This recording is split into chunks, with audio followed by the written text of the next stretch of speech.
반갑습니다. 오늘 너무 날씨도 좋고요. 좀 넥타이를 하고 올까 하다가 8시간은 불가능할 것 같아가지고 제가 오늘 좀 자유롭게 왔는데 용서가 되십니까? 네. 대답 안 잘하시는 분인데 용서가 안 되시나 봐요. 오늘 제가 해드리려고 하는 8시간 정도의 강의는 우리가 우리 몸을 좀 더 이해하면 참 좋으련만 이라는 아쉬움들이 좀 있죠. 저희가 몸이 안 좋으면 병원에 가지만 병원에 가서 치료를 받으시는 건 당연히 받으셔야 되겠지만 많은 책들이나 전문가들이 이야기할 때 보면 내 몸의 주치의는 나다라고 이야기를 하고요. 그리고 면역이라든지 아니면 자가 치유 능력이라든지 이런 이야기를 많이 하고 있습니다. 병원에 가서 고칠 부분들은 당연히 고치지만 항상 조금만 아파도 병원에 달려갈 수는 없죠. 더 중요한 건 내가 아픈 곳을 가장 잘 알지 않겠습니까? 그렇기 때문에 우리가 만약에 내 몸에 있는 오장육부를 잘 이해할 수 있다면 아마 병원에 가기 전에 해야 될 여러 가지의 어떤 부분들을 아주 능숙하게 잘 할 수 있을 거라는 생각이 좀 듭니다. 혹시 내 몸 사용 설명서라고 들어보신 적 있습니까? 내 몸 사용 설명서. 참 저의 특징은 저는 대답이 시원치 않으면 다 적고 나가는 성경이 있어요. 그러니까 제가 혹시 가방 이렇게 주섬주섬 모으면 뭔가 소리가 적었구나. 자업자득이다 이렇게 생각하시면 되는 겁니다. 내 몸 사용 설명서라고 하는 부분 오늘 하나 알려드리고 가는 거라 보시면 됩니다. 저희가 어떤 아이패드든 요즘 많은 기기들이 있잖아요. 그런 것들 사시게 되면 물론 저는 잘 사용 설명서 안 읽긴 합니다만 꼼꼼히 읽어보는 분이 있죠. 목차부터 해가지고 다 읽어보고 다 측정해보는 것처럼 어떠한 소중할 만큼 가치가 있다라고 생각되어지는 거 그런 부분들을 할 때에는 항상 찬찬히 다 보잖아요. 그리고 설명서 보고 기능도 보고 그 다음에 고장났을 때는 어떻게 해야 되는가를 다 점검하고 사용하는 것처럼 이 세상에서 가장 소중하기도 하고 가장 아마 다른 것과 바꿀 수 없는 것 하나를 데려가면 우리 몸이지요. 근데 우리 몸을 사용하는 데 있어서는 몸 사용 설명서 읽어보셨나요? 아니요. 그때 어떤 분이 어디서 팝니까? 라고 하시는데 파는 데가 있긴 하지만 오늘 제가 그 일부분을 알려드리려고 하는 겁니다. 내가 내 몸 사용 설명서를 내 지금 현재의 나이와 관계 없습니다. 일찍 들으셨으면 더 좋은 거지만 오늘 들으신 것 자체가 의미가 있는 거죠. 오늘 저는 이렇게 강의를 진행하려고 합니다. 내 몸에 있는 장기들이 이미 다 잘 알고 계시지만 각각 어떠한 구조와 기능을 갖고 있는지를 간략간략한 동영상들을 정리하면서 볼 거고요. 현대의학에서는 이런 부분이 잘못되어진다라고 하면 어떠한 질병들을 주로 논하고 있는지 우리가 보통 건강에 대한 상담을 할 때 나는 위가 안 좋아서 병원에 갔어요라고 한다면 위가 안 좋으면 병원에 가는구나. 근데 어떤 병이 있지? 이런 것들에 대해서 궁금할 수도 있거든요. 서로 대화하고 공감할 수 있으려고 하면 그런 부분들 정리해 놓으면 너무 좋죠. 그래서 그런 가장 일반적이지만 그러나 꼭 알아두면 좋을 만한 것들을 일부 정리하려고 합니다. 모든 질병을 다 정리하는 것 자체는 불가능하지만 그래도 상당히 많이 익숙해 있는 질병들을 정리하는 건 의미가 있겠죠. 어떤 증세가 있고 또 어떠한 치료법이 있는지를 잠깐 보여드릴 거고요. 그 다음에 우리는 의사는 아니지요. 그렇기 때문에 우리가 할 수 있는 부분들은 영양적인 개념과 식생활 습관적인 개념들을 터치하는 거라고 한다면 그런 부분에 대한 영양적인 개념에 대한 접근들을 해드릴 겁니다. 그리고 제가 양자공명 자기분석기라고 혹시 오늘 처음 들으셨으면 꼭 한번 몸을 분석하는 것을 의뢰하시면 1분 만에 60초 만에 내 몸을 다 머리끝부터 발끝까지 무려 28가지 항목을 200가지 정도의 세부 항목으로 해서 알아낼 수 있는 기기가 있다는 걸 알고 계시죠?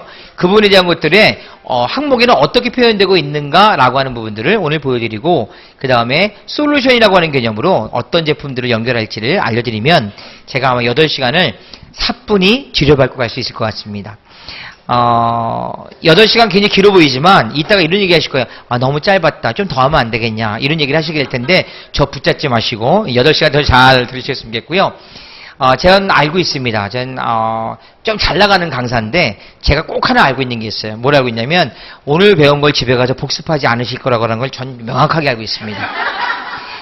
그렇기 때문에 오늘 배우신 것을 집에 가서 다시 들춰보시는 것에 대한 기대감을 전혀 갖고 있지 않아요. 저는 이 자리에서 다 끝낼 겁니다. 그쵸? 오늘 이 자리를 뜰 때쯤 되면 뿌듯함과 이 든 지식에 대한 그 어떤 황홀함을 느끼실 수 있도록 계속 반복하면서 할 거니까 오늘 이 시간을 즐기시면 됩니다. 익숙치 않은 용어들이 처음에 나올 수 있으나 몇 번 반복하다 보면 들리거든요. 그래서 그런 부분에 대한 것들은 편한 마음으로 드시면 좋겠습니다. 어때 기대가 되십니까? 네. 예, 소리가 마음에 안 든다라고 말씀을 드리고 싶고요. 기대가 좀 되십니까? 네. 예. 이 모드가 아주 훌륭한 모드죠. 저는 이 대답 소리를 가지고 수질을 측정하는데 대답이 시원치 않으면 거기는 탁도가 심한 거예요. 수질이 좀 좋았으면 좋겠다라고 생각되어지고요. 그 시작하겠습니다. 오늘 위를 먼저 하는 이유를 알려드리고 싶어요. 우리나라가 위가 전 세계에서 가장 안 좋은 나라라고 하는 거 아십니까? 위암 발병률 2위, 그리고 위암 사망률 1위입니다. 전 세계에서 위암이라고 하는 개념은 위에서는 아마 가장 안 좋은 케이스잖아요. 그러면 위암이 되기 전에 위염, 위궤양, 하여튼 위랑 관련된 건 다 각가지 질병이 있지만 그쪽이 너무너무 우리 대한민국 사람들은 흔하게 걸리는 병이고 너무 고통스러워한다는 얘기입니다. 그래서 오늘 위장을 먼저 하는 이유는 왜 그럴까라고 하는 개념과 우리가 그 부분들 좀 더 집중할 필요성이 있어서 먼저 하게 됩니다. 제가 기능성 소화불량증이라고 하는 것을 먼저 소개하고 이따가 위의 구조를 알려드릴 거예요. 우리가 기능성 소화불량증이라고 하는 것을 오늘 처음 들으신 분도 계시겠지만 상당히 많은 분들이 식사를 하신 다음에 배가 더부룩하고 조금만 먹어도 좀 소화가 안 되고 체기를 느끼고 근데 그냥 난 예전부터 그랬으니까 그러려니 하고 사신다면 사실은 그것도 살아가는 방법 중에 하나지만 오늘 이거 알고 나가시면요 그거 더 이상 고통스러울 수 없어요. 기능성이라고 하는 것은 위가 하고 있는 기능에 장애가 있는 부분이겠죠. 그 부분에 대한 것들이 어떤 것인가 한번 보도록 하겠습니다. 이 위의 구조에 관련된 것도 잠깐 이해해 볼까요? 한번 보죠. 위의 구조와 기능입니다. 저는 지금 인체 내부에 들어와 있습니다. 위는 위로는 식도, 그리고 아래로는 십이지장과 연결되어 있는데 소화관 장기들 중에서 가장 독특하게 생겼습니다. 마치 자루나 바람 빠진 풍선 같죠? 위는 크게 세 부위로 나뉩니다. 제일 위에 뚜껑 같은 부분을 궁융부, 그리고 가운데를 체부, 위에 아래 3분의 1 부분을 전정부라고 합니다. 잠깐 정리하면 우리가 입으로 음식을 먹게 되면 식도를 타고 이렇게 들어오죠. 분문이라고 하는 식도와 위에 출입문이 하나 있습니다. 이 출입문이 있는 이유는 들어가고 나가고를 통제하겠다는 거죠. 만약에 여기 이 문이 없으면 위에 있는 위산이나 음식물 찌꺼기가 계속 넘어와야 될 거예요. 그럼 저희는 뭐 해야 되나요? 계속 되새김을 해야 됩니다. 소처럼 계속 말하다가 좀 막 씹어요. 그럼 뭐예요? 올라온 거죠. 예, 보기에 좋겠습니까? 소들이 아름답지만 우리는 좀 아마 좀 익숙치 않을 거예요. 여기 문이 하나가 있어야 되는 게 분문입니다. 이게 지나가서 위로 들어오게 되면 궁융부, 체부, 전정부라고 하는 위에 1.5리터 정도 되어지는 사이즈의 주머니에 쪼물락쪼물락 위에 연동이 이루어지고 그 다음에 잘게 부서지고 위산을 통해서 살균도 되고 그 다음에 많은 소액들을 통해 가지고 어느 정도 부서진 다음에 또 하나의 출입문을 거쳐갑니다. 그는 위라고 하는 곳과 소장에서의 초입 부분에 있는 십이지장이라고 하는 부분에 문이 하나 이게 유문이라고 말합니다. 유문을 거쳐서 십이지장으로 들어가게 되면 한 7m 정도 되어지는 소장, 공장, 회장이라고 하는 우리가 알고 있는 소장이라고 하는 부분을 지나가면서 연동되어지고 쪼물락쪼물락 하면서 음식물의 대부분이 거기서 흡수가 됩니다. 그리고 난 음식물 찌꺼기가 또 하나의 문을 거치는데 그게 우리가 알고 있는 충수들기라고 하는 맹장이라고 하는 걸 거쳐서 대장이라고 하는 1.5m를 거쳐서 나가면 그게 변입니다. 때문에 위에서부터 식도, 분문, 위, 그 다음에 여기 있는 유문, 그 다음에 쭉 소장을 지나가서 대장이라고 하는 개념을 거쳐서 나오게 되어지면 사실상은 내 안에 있는 것 같지만 외부에 연결되어 있는 내 안에 있는 외부라는 표현을 쓰고 있습니다. 이 이야기는 무슨 얘기냐면 입을 통해서든 항문을 통해서든 쉽게 외부로부터 감염될 수 있는 소지도 있다라고 하는 개념이기 때문에 어떻게 보면 이쪽은 조금 면역이든 아니면 위생이 좀 필요하겠구나. 이쪽이 잘못되면 뭐 식중독부터 해서 여러 가지 것들이 걸리게 되는 거죠. 이 부분에 대한 이 위에 관련되어 있는 부분을 지금 설명을 드리고 있는 겁니다. 체부에서는 위산과 펩신이라는 소화 효소가 분비되고 전정부에서는 위산 분비를 촉진시키는 호르몬이 만들어집니다. 위는 보기보다 꽤 많은 음식을 저장할 수 있는데요. 어른의 경우 약 1.5에서 2리터의 음식물을 저장할 수 있습니다. 그리고 약 6시간에 걸쳐 음식물을 천천히 소장으로 보냅니다. 우리가 하루 3끼 식사를 하는 것도 바로 이런 위의 소화 과정 때문입니다. 하지만 기능성 소화불량증의 경우 위 속의 음식물이 제대로 배출되지 못해서 복통, 속쓰림 등 다양한 증상을 일으키는 부분 때문에 상당히 힘들어하죠. 위의 구조와 기능은 이제 충분히 이해가 됐을 것 같고요. 기능성 소화불량이라고 하는 부분에 대한 그 원인 그리고 증상에 대한 것들을 정리를 한번 해보겠습니다. 제가 드린 그 교재 보면 빈칸이 있죠. 빈칸에 이 내용들을 다 받아 적으려고 하는 것이 무리하다는 거 아시죠? 그 중에 중요한 것 몇 마디의 키워드만 적는 거예요. 그쵸? 그렇게 하면 나중에 다 이렇게 연상되어지니까 다 적으려고 하는 시도는 하지 마시고 포인트만 적었으면 좋겠습니다. 어차피 집에 가면 안 읽는다는 거 아시죠? 예. 보죠. 기능성 소화불량이 어떤 원인과 증상이 있을까? 음식물을 받아들인 위는 수축작용을 통해 음식물을 위 하부로 보낸다. 전정부로 이동된 음식물은 위의 연동작용과 위산에 의해 잘게 잘게 부서진다. 부서집니다. 그리고 이런 과정을 거친 음식물은 분문을 마침내 거쳐서 십이지장으로 십이지장으로 이동한다. 갔습니다. 반면 기능성 소화불량증은 음식을 먹었을 때 위 저부가 제대로 수축하지 않기 때문에 발생하는데 이런 경우 음식을 제대로 섭취하지 못해 체중 감소가 일어난다. 조금만 먹어도 더부룩하고 못 먹는 분들 있죠. 그분들 위의 초입 부분이 잘 움직이지 않다 보니까 먹으면 바로 팽만감이 있고 꽉 찬 것 같고 내려가지 않는다는 이야기를 하시는데 그 부분은 사실 위가 쪼물락쪼물락하는 연동 기능, 수축 기능이 잘 되지 않기 때문입니다. 그게 첫 번째 원인이고요. 또 다른 원인은 그리고 위의 아랫부분인 전정부의 움직임이 거의 없는 것 또한 원인이다. 이쪽이 안 움직이는 겁니다. 마지막으로 12지장으로 통하는 유문이 좁거나 제대로 열리지 않아 통과가 안 되는 음식물이 겁니다. 내려가지 못한다.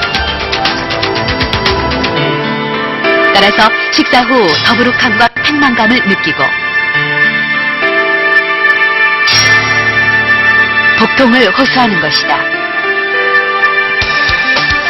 실제 중요한 증상을 대한소아관운동회 봤더니 조사에 따르면 기능성 소화불량증 환자들이 주로 느끼는 증상은 포만감, 팽만감, 통증이 가장 많았다.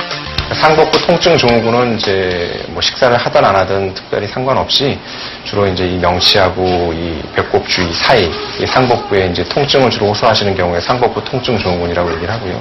그 식후 불쾌감, 이제 식후 불쾌 증후군은 불편 증후군은 주로 이제 통증보다는 통증이 뭐 약간 같이 동반될 수는 있는데 식사를 하기 시작해도 식사를 끝까지 다 못 드실 정도로 금방 이렇게 조기 포만감이 발생을 한다든지 아니면은 식사를 다 끝마치고 나서 계속해서 이제 충만감, 식후에 이제 계속해서 상복부가 이렇게 팽만돼 있는 듯한 느낌, 그런 느낌이 이제 지속되는 경우. 여기 가장 큰 이유는 한마디 정리하게 되면 위의 연동이 안 되기 때문입니다. 그게 어느 부위에 따라서 위의 초입 부분이냐 아니면 끝 부분이냐에 따라서 먹으면서 바로 그 순간이냐 아니 먹은 다음이냐의 차이가 있을 뿐이지만 하여튼 위에 연동이라고 하는 쪼물락쪼물락하는 부분이 잘 안 되기 때문이다. 그렇다고 한다면 당연하죠. 그게 쪼물락해야지만 잘 분해가 되기도 하고 분쇄가 되고 넘어갈 거 아니에요. 그게 안 되니까 불편한 건 당연하죠. 그러면 이 부분에 대한 것들을 진단하는 기준을 한번 좀 더 보도록 할게요. 어떻게 진단하면 좋을까? 기능성 소화불량증은 지난 1년 동안 상복부의 통증 혹은 불쾌감 윗배를 등 말하는 다음과 거고요. 같은 증상이 12주 이상 나타났을 때 진단이 내려진다. 12주라고 하는 건 석 달 정도 되는 거죠.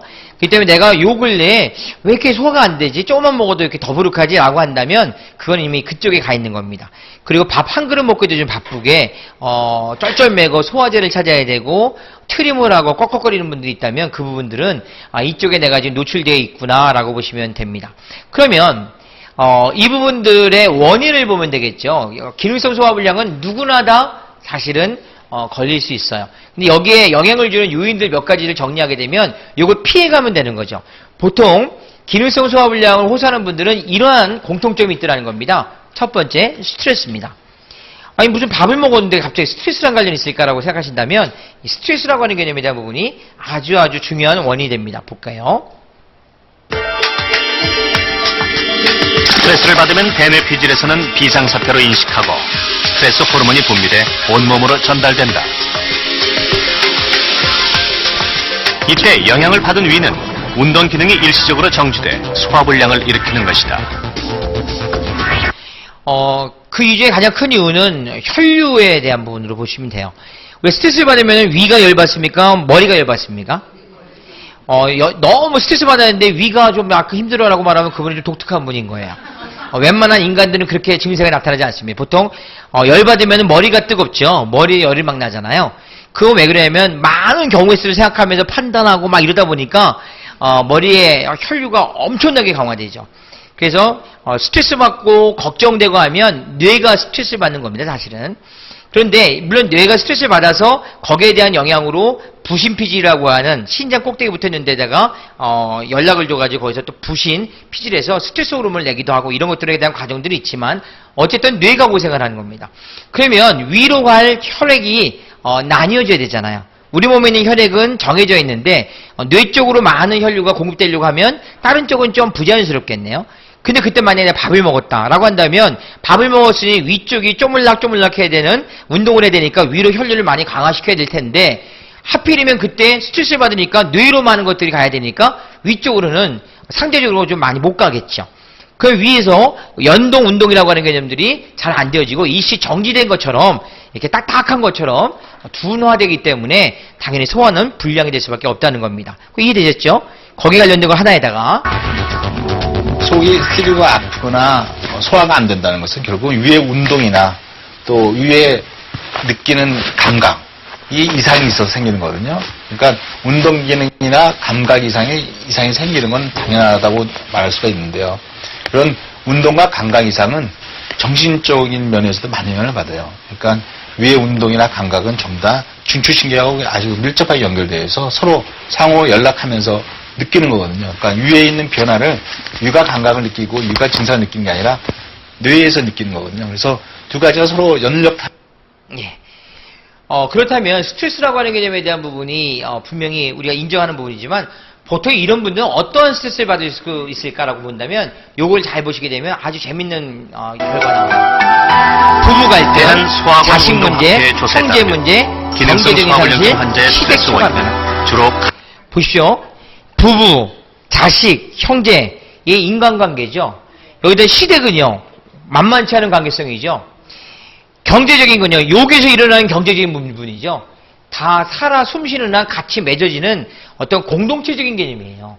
그렇기 때문에 여기 있는 부분에 대한 것들에 대한 관계성이 문제가 생기게 되면 그러면 그건 스트레스로 기능성 소화불량이 온다는 거예요. 그래서 우리가 요즘 보면 큰아들이 말썽을 부리고 있다 뭐 이런 거 아시죠? 여기서 큰아들이라고 하는 건 내가 낳지 않은 아들 혹시 아시나요? 그런 아들이 존재하지요? 요즘 큰딸도 문제입니다. 뭐 큰아들만 있는 건 아니고요. 이랬더니 어떤 분이 뭐 큰딸도 있지 않습니까? 이제 큰딸도 있습니다. 분명한 만약에 내가 고민하고 바꿀 수 있는 거라면 고민하시고요. 그래도 바꿀 수 없고 스트레스만 받을 거라고 하면 그냥 내려놓으셔야 됩니다. 뭐 바꿔도 뭐 그놈이 그놈이더라고요. 뭐 이런 얘기 들어보신 적 있습니까? 뭔 얘기냐면 구체적으로 묻지 마시고 중요한 거는 만약에 자녀분들이 좀 어려움이 있다. 그건 품 안의 자식이에요. 내가 내 품에 있을 때까지 키우지만 언젠가는요 홀로서기를 할 것이고 그러면은 언제 내가 부모님의 슬하에 있었는지 기억도 못하는 그런 상황도 되어지거든요. 너무 그게 지금은 너무 커 보이지만 세월이 흘러다 보면은 사실 그건 그 세월의 한 과정 중에 하나일 뿐일 수도 있다는 거죠. 때문에 그런 분에 대한 스트레스가 있다고 한다면 그런 부분들은요 잘 고민해 보셔야 돼요. 무슨 고민이냐면 내가 고민해서 해결될 수 있는 건지 고민해도 고민으로 끝날 것인지 만약에 후자라면 고민이 또 다른 고민일 뿐이라면 내려놓는 게 좋죠. 빌려준 돈 있으십니까?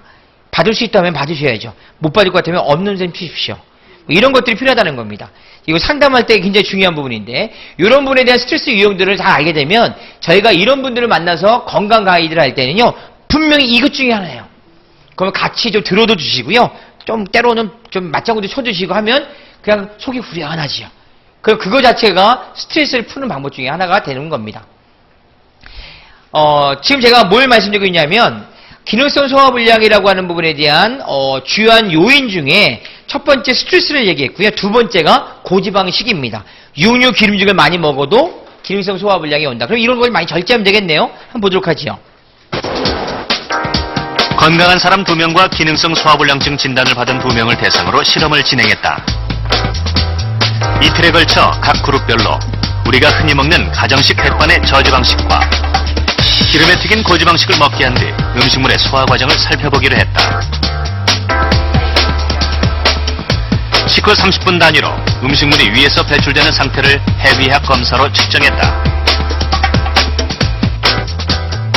검사 결과 정상인의 경우 음식의 종류에 상관없이 식후 4시간 동안 소화 작용이 순조롭게 이루어졌다. 4시간 정도면 충분히 빠져나가는데 반면 기능성 소화불량증 환자의 경우는 저지방식과 고지방식의 소화 시간에 상당한 차이를 보였는데 식후 2시간부터는 위에 남아있는 음식물의 양이 2배 이상 차이가 났다. 기름진 음식, 지방식을 섭취하게 되면 우리가 위 내에 기름진 음식이 들어가서 배출되는 시간이 지연이 되고 또 2차적으로는 기름진 음식을 먹음으로 인해서 우리 체내에서 분비되는 CCK 또 다시 말하면 콜레시스토킨이라는 호르몬이 분비되게 되는데 이 호르몬은 우리의 체내의 감각 기능에 변화를 일으켜서 위의 과민성을 좀 더 증가시킴으로 인해서 위장 증상을 발현시킨다고 알려져 있습니다. 식후 불편감도 환자군에서 두드러졌다. 고지방식을 먹은 뒤 팽만감을 가장 많이 느꼈고 상복부 불쾌감과 통증 등을 호소했다.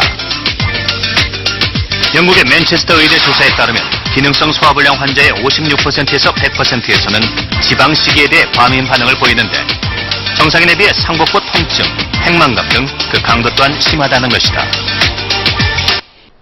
그러면 육류나 기름진 거라든지 아니면은 고기류 같은 것들 먹는 것에 대한 부분들을 이분들은 당연히 줄이셔야 되죠. 근데 이거를 착각하는 분들이 있어요. 좀 든든하다라는 표현을 쓰시는 분들이 있어요. 그쵸? 고기를 먹어야 든든하지. 그거는 너무 아름답게 표현하신 거예요. 든든한 거라고 하는 부분도 맞는 것 같지만 그거보단 소화가 안 돼서 오랫동안 정체된 거야. 정체됐는데 정체되니까 이게 배가 계속 더부룩하니까 든든한 것 같죠. 못 살 때는 그런 얘기가 가능한데 요즘 시대에 그렇게 얘기하면 골치 아픈 거예요. 그거는 든든한 게 아니라 소화가 더디되고 있는 거죠. 그래서 그런 분들 같은 경우에는 육류나 기름진 것들을 최대한으로 줄이시는 부분들이 중요하다라는 겁니다. 그러면 기능성 소화불량의 세 번째 원인은 야식이에요. 야식을 정리할게요. 야식은 자기 전 3시간에 먹는 건 야식이에요. 내가 만약에 10시에 주무시는 분이 있다. 그럼 7시 이후에 만약에 저녁을 드셨다? 그 저녁은 야식스러운 저녁인 겁니다. 나는 분명히 저녁을 먹었지만 그 야식을 드신 거예요. 그러면 어떻게 될까요? 야간에 위가 차 있게 되고 또 야간에 위가 차 있으면은 위산이 지속적으로 분비가 되기 때문에 이 위산이 과하게 또 위산 과다 그런 상태를 이제 유발하게 되는 것이죠. 그러면 이 부분 때문에 나는 자고 있는데 주인은 자고 있는데 위들은 소화기 같은 것들은 생고생하잖아요. 언젠가 얘들이 반란을 일으킵니다. 주인님은 주무시는데 왜 위들은 아니면 간이나 이런 소화기 같은 것들은 왜 생고생 시키냐고요. 그래서 그런 부분들이 계속 반복되게 되면 살이 찌는 것도 당연하지만 기능성 소화불량에 나를 계속 노출시키는 거라고 하는 것 기억하시기 바랍니다. 그러면 기능성 소화불량에서 3가지만 주의하면 되겠네요. 스트레스 받는 것들을 좀 버리자. 대부분 다 관계성이었어요. 두 번째 뭐였습니까? 기름진 것들을 좀 덜 먹자. 그 다음에 야식스럽지 않게 자기 전 3시간 내에는 웬만하면 먹지 말자. 뭐 이런 개념입니다. 그러면 기능성 소화불량에 대한 부분에서 거의 대부분은 다 잡아낼 수 있습니다.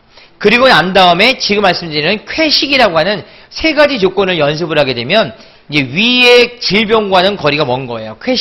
쾌식의 조건 3가지 중에 첫 번째입니다. 거친 음식을 먹어라. 한번 따라해보시죠. 거친 음식. 이렇게 따라하라고 할 때는 이렇게 따라하시는 게 삶에 도움이 됩니다. 거친 음식. 거친 음식이라고 하는 건 뭐냐면 오래 씹어야 되는 거고요. 좀 덜 달고요. 소화가 잘 안 되는 것 같이 느껴지는 것들이에요. 근데 이 거친 음식 우리가 뭐냐면 식이섬유라고 하는 얘기를 많이 하는데 거친 음식을 먹어라 라고 되어 있습니다. 우리가 현미 얘기 많이 하는데요. 그 현미에 관련된 것 한번 보겠습니다. 현미와 백미. 그렇다면 백미와 현미의 영양분에는 어떤 차이가 있는 것일까? 쌀은 식탁에 밥으로 오르기 전 여러 차례 도정 과정을 거치게 되는데 가장 겉껍질만 벗겨낸 것이 현미다. 현미에 비해 도정을 거친 백미는 생각보다 영양소 손실이 크다. 식이섬유만 문제가 쌀과 배알을 아니에요. 모두 깎아낸 백미와 현미의 성분을 분석한 결과 현미에는 신진대사 작용을 원활하게 하는 식이섬유질이 무려 10배 이상, 미네랄의 일종인 회분은 13배 이상 많이 함유되어 있는 것으로 확인됐다. 근데 여기서 하나 주목하실 것은 식이섬유는 우리가 많이 알고 있었던 거잖아요. 이게 거친 음식인데 전 이것도 굉장히 놀랍더라고요. 비타민 B1, 2가 현미와 백미를 보게 되면 이거 굉장한 차이거든요. 그쵸? 이거 뭐 거의 30배 정도 되는 거잖아요. 이렇게 되어진다고 하면 이 비타민 B1, B2가 뭔가요? 단백질과 탄수화물은 얘네가 없으면은 대사가 안 이루어집니다. 간은 얘네를 가지고서 대사를 하게 되는데 이 두 가지가 이렇게 되다면 오히려 현미가 소화 흡수에 더 도움이 된다는 얘기예요. 그쵸? 이 개념 때문에 사실 백미라고 하는 개념보다 현미라고 하는 개념이 훨씬 우리에게 유리하다는 겁니다. 그래서 회식을 하고 싶다면 현미를 드셔라. 또 가능하면 거친 음식 많이 씹어야 되는 걸 먹어야 된다라고 이야기하는 거예요. 우리가 현미를 예전에 먹었었죠, 원래. 그러다가 백미로 바뀌면서 우리가 얻은 아주 소중한 선물이 하나 있죠. 뭡니까? 당뇨입니다. 너무 고귀한 선물을 받았어요, 우리가. 우리가 현미를 먹다가 백미로 바꾸면서 당뇨라고 하는 기가 막힌 선물을 받았죠. 너무 단 걸 먹은 거예요. 조선왕조에서 이건 이미 밝혀졌어요. 조선에 있는 임금님들이 원래 단명하셨죠. 물론 뭐 독살도 당하시고 여러 가지가 있었지만 사실 상당히 많은 부분이 이쪽의 관계가 커요. 임금님이 어떻게 그 귀한 입을 놀리시면서 씹습니까? 입에다 놓으면 녹아야지. 그때 임금님은 그 당시에는 그런 시스템이 안 됐는데도 불구하고 임금님이 먹을 때는요 달짝지근하고 입에서 사르르 녹는 것들을 주로 드실 수 있겠어요. 그러다 보니까 임금님들이 얻은 병 하나가 뭐냐면 소갈증이었어요. 소갈증이 뭐냐면 현대인병으로 하면 당뇨입니다. 그러니까 어떻게 보면은 참 억울하잖아요, 그렇죠? 그것이 왜 그랬을까라고 한다면 음식물에서의 부분이다. 또 하나는 임금님들은 먹을 게 부족한 때였지만 임금님은 그래도 이렇게 딱 눈치치면 다 이렇게 상태를 부러지게 나왔잖아요. 임금님 쪽에 계열이 안 계셔서 모르시죠? 예, 이렇게 뭐 다 이렇게 다 봐옵니다. 그 다음에 그분들은 밤이 기니까 드신 다음에 주무셨잖아. 근데 이분은 낮에는 정사를 돌보지만 저녁에는 후사를 돌봐야 되잖아. 후사가 뭐냐고 구체적으로 묻지 마세요. 그렇기 때문에 웬만한 후궁이 10명에서 30명이었어요. 그쵸. 얼마나 힘드셨겠어요. 그렇기 때문에 이게 그게 굉장히 큰 스트레스예요, 근데 사실은요. 우리나라 사람들은요, 이게 좀, 부부 생활을 한 다음에, 이렇게 때로는 이렇게 얘기도 좀 하면서 이렇게 좀 해줘야 된다고 그러더라고요. 근데 TV도 잔대, 다. 그러면 유해산소가 다 나한테 오는 거야. 그러니까 이게 또 임금님이 또 이렇게 어떻게 또 뭐 얘기를 다소곳이 하겠어요. 그분의 그 위험이 있는데. 그러니까 이분들이 유해산소, 활성산소에 너무 많이 심각하게 노출된 거야. 그래서 당뇨도 오셨죠. 스트레스 많이 받죠. 뭐 많이 먹기도 하셨죠. TV도 주무시기도 했죠. 뭐 이러면 정사와 후사 만만치 않죠. 이게 단명할 수밖에 없었던 거예요. 그 유일하게 영조대왕은 예외였어요. 영조대왕은 80세를 훨씬 넘겼습니다. 거의 따블로 사셨어요. 영조, 정조 기억나시죠? 요즘 뭐 좀 나오잖아요. 왜 그랬을까? 영조대왕은 정사를 돌보다가도요. 딱 밥 때 되면 밥 먹고 합시다. 그리고 밥을 드셨대요. 그리고 새끼를 꼬박꼬박 드시고 정시에 그리고 소식을 했대요. 그러니까 이분은 아주 제가 분명해요. 영조대왕님은 위가 안 좋았을 거예요. 소화기통이 안 좋았기 때문에 그런 습관들을 어릴 때부터 키웠고 그게 완전히 정착돼가지고 임금님이 되셨을 때 꾸준히 지킨 거예요.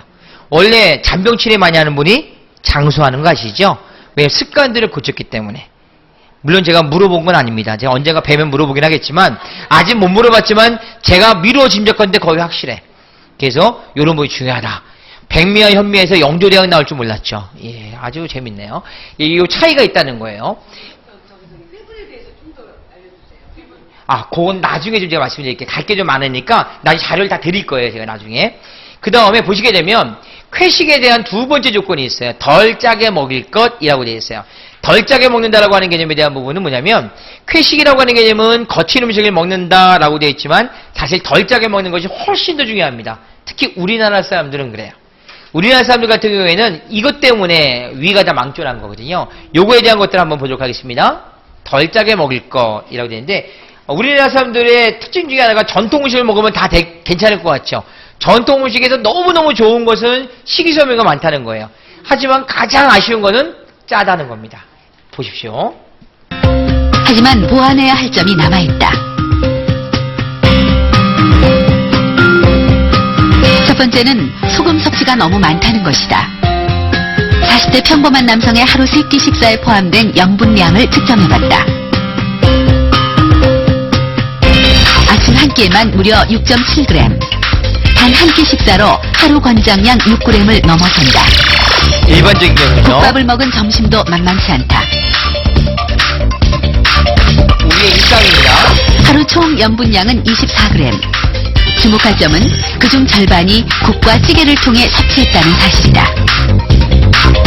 이게 국이나 찌개는 장아찌나 김치, 그다음에 염장 발효식품 같은 것보다는 훨씬 더 덜 짠데 그것에 비해서 먹는 양은 국이나 찌개를 훨씬 더 3, 4배 정도 많이 먹게 되거든요.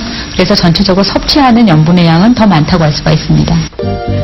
WHO, 즉 세계보건기구에서 권장하는 하루 평균 소금의 섭취량은 단 6g이다. 하지만 우리나라 사람이 섭취하는 소금의 양은 하루 평균 20g. 권장량의 3배 이상을 매일 먹고 있다. 1년으로 따지면 무려 7, 8kg에 달하는 엄청난 양이다. 지금 보시게 되면 우리가 이렇게 나물 같은 거 데쳐 드실 때 보게 되면 꼭 바꾸셔야 될 게 하나 있어요. 뭐가 있냐면 우리가 보통 조미료나 이런 것들을 이렇게 넣어서 무치시죠. 그게 아니고 순수하게 그냥 데치신 다음에 찍어 먹는 문화로 바꾸셔야 돼요. 이거를 굳이 말하면 드레싱 문화에서 뿌려 먹는 문화에서 찍어 먹는 문화로 바꾸라고 얘기하거든요. 그렇게 되면 소금을 무려 4분의 1 정도 수준으로 줄일 수 있습니다. 근데 우리는 보통 어떻게 하죠? 생선 같은 경우도 보면 생선이 어디서 살았던 분들이죠? 그분이 바다에서 오신 분들이에요. 짠 데서 왔는데 거기다 또 뭐 합니까? 간할 때. 또 짜게 또 뿌리잖아요. 사실은 그 안에 짠맛이 이미 도 있거든요. 때문에 사실상은 뿌리는 게 아니라 찍어 먹는 문화를 바꾸게 되면 다른 게 혹시 짜더라도 이게 싱거우니까 같이 조화가 이루어진다는 겁니다.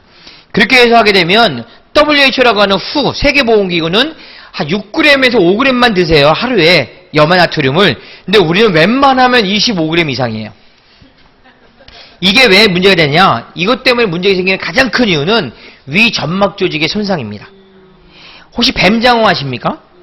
뱀장어를 잡으려고 해서 손으로는 절대로 못 잡아요. 뱀장어를 손으로 못 잡는 이유는 뱀장어의 껍질은 점막 조직이라서 그래요. 점막이 뭡니까? 촉촉하고 미끈덕거리는 조직입니다. 얘를 잡으려고 하면 목장갑에다가 소금을 굵은 소금을 딱 묻힌 다음에 탁 잡으면요 그냥 잡혀요. 왜냐하면 점막 조직이 녹거든요. 소금은 점막 조직을 녹여버립니다. 그러니까 우리가 만약에 짠 걸 많이 먹으면 우리가 지금 뭐 하고 있는 거예요? 우리 위 안에서 뱀장어 잡는 거야. 위 안에 있는 점막 조직을 녹여버리는 거예요. 위 안에 점막 조직이 녹여버리게 되면 위염, 위궤양부터 해가지고 엄청난 일들이 벌어지죠. 그쪽에 녹아내리니까 상처가 나잖아요. 또 우리가 위산 때문에 속은 쓰리겠죠. 그쵸? 거기 또 하나 중요한 게 있어요. 헬리코박터균. 헬리코박터균이라고 하는 게 뭐죠? 우리가 항상 명절 때마다 만나게 되면 국찌개 같이 떠먹잖아요. 우리 같이 떠먹어야지만 친한 것 같잖아. 만약에 따로 좀 주세요. 그러면 그 사람은 벌써 이 반역자지. 그쵸? 어떻게 침을 같이 섞어야지 그럴 수가 있냐 이렇게 되잖아요. 그렇지 않습니까? 근데 놀라운 사실은 그렇게 할 때 우리도 명절 때마다 만나지만 중요한 건요. 우리 몸에 있는 헬리코박터균도 상봉합니다. 작은아버지 헬리코박터균이 들어옵니다. 아유 야 6개월 만이다 야 이렇게 해서 만나는 거고요. 우리만 만나는 게 다 우리 속에 다 만나. 그래서 웬만하면 명절 한번 지나게 되면 5-6개 종류의 헬리코박터균이 다 같이 내 몸에 모이잖아요. 국찌개를 따로 떠 드셔야 돼요. 그거는 나를 위해서도지만 상대를 위해서도요. 내가 만약에 헬리코박터균이 있다. 우리나라 사람들은 공식적으로 헬리코박터균이 70% 이상 감염됐다고 얘기합니다. 10명 중에 7명은 다 있는 거야. 그렇기 때문에 깔끔하게 드시는 게 친한 것과 관계없는 거예요. 무슨 말인지 이해됐습니까? 그런데 이 헬리코박터균은 놀랍게도 위산을 뚫고 사는데 기가 막힌 것은 소금이라고 하는 걸 통해서 이렇게 위 안에 있는 점막 조직을 흩어버리면 이 헬리코박터균은 천국을 만납니다. 그러니까 바로 뿌리를 내려버립니다. 때문에 헬리코박터균을 너무너무 우리나라 사람들에게는 익숙해 있는 위 안에서 생존하고 있는 균이지만 얘는 소금을 만나면 안 된다. 근데 우리 너무 짜게 먹으니 또 천국이라고 하는 환경을 만들어줬다. 요 개념 때문에 우리나라 사람들이 위염, 위궤양, 천공 그리고 위와 관련된 출혈, 위암에 노출되어 있는 겁니다. 요것만 막아도 되는데 요거는 꼭 이해하셔야 됩니다. 소금을 줄여서 먹어야 된다. 라면 한 봉지 소금이 5g 들어있습니다. 라면 한 봉지 딱 국 말아서 밥 말아 먹잖아요. 깔끔하게 하루치 끝난 거야. 근데 우리 라면만 먹습니까? 또 먹잖아요. 그렇기 때문에 문제가 된다. 소금을 먹으면 혈압이 상승하는 이유는 아시죠? 근데 소금을 먹으면 혈압이 상승하는 이유에 대한 것들을 한번 보시고요. 왜냐면 이렇게 국찌개 좋아하는 사람들이 살이 찌거든. 그러니까 요거는 한번 팁으로 한번 보여드릴게요. 혈압이 높은 분들은 다 이렇게 하고 있는 거예요. 소금은 물을 끌어당기는 특징을 가지고 있기 때문에 과다 섭취할 경우 우리 몸속에 수분을 증가시킨다. 혈액 중 수분량이 많아지면 자연 혈액의 양도 증가하게 되는데 이때 크기가 일정한 혈관은 압력을 더 받게 돼 혈압이 상승하게 되는 것이다. 정확히 말하면 삼투압 현상이라는 거예요. 삼투압 현상이라는 게 뭐냐면 우리가 짜게 먹으면 흡수가 돼가지고 그 흡수되어 있는 염화 나트륨은 혈액 안으로 들어가거든요. 우리 몸에 혈관이 10만 킬로라고 하니까 굉장하죠. 지구를 2바퀴 반을 돈다고 할 정도니까. 근데 혈액 안에 나트륨이 많이 들어가게 되면 어떻게 되죠? 혈액 안이 농도가 짙어지는 거예요. 농도가 진해지면 삼투압 현상은 뭐죠? 농도가 낮은 데서 높은 데로 수분이 이동하는 거거든요. 그러면 우리 몸에 있는 혈관 말고 우리 몸에는 체액이라고 하는 부분이 있거든요. 이 체수분들이 혈관 안에 있는 농도가 높은 곳으로 흡수가 되어지면 혈관이 빵빵해지잖아요. 그렇게 되어지면서 혈관도 무리가 되지만 또 심장도 무리가 되지만 혈압은 높아지는 겁니다. 그래서 짜게 먹는 것을 반복하는 습관을 갖게 된 분들은 계속 그러한 과정들을 반복하다 보니까 혈관이 망가지기 시작하는 거거든요. 근데 그런 분들이 또 국물을 좋아하다 보니까 밥을 좀 더 먹게 되고 급히 먹으니까 어떻게 될까요? 살이 쪄요. 그래서 비만한 분들이 되기 쉽고 또 비만한 분들이 국찌개를 좋아도 하고 그러다 보니까 거기에 염화 나트륨이 많이 들어가고 그게 삼투압 현상에서 수분을 많이 끌어당기고 그래서 혈관이 빵빵해지고 그래서 혈압이 높아지는 거예요. 근데 그걸 다 생략하면 뚱뚱하면 비만하면 혈압이 높아지는구나 라고 생각을 할 수 있는데 틀린 말은 아니지요. 이해되셨죠? 그런 개념에 대한 왜 이 말씀을 드리냐면 혈압이 높은 분에게 뱃살을 빼라고 하는 이유가 뭐냐는 거예요. 그 이유는 비만하기 때문에 혈압이 높아졌기 때문이다. 맞지만 거기 하나 숨어있는 게 있어요. 습관도 고쳐야 된다는 거예요. 비만해진 습관이 국물 비우는 습관 같은 것도 줄여야지만 살이 빠질 거 아닙니까?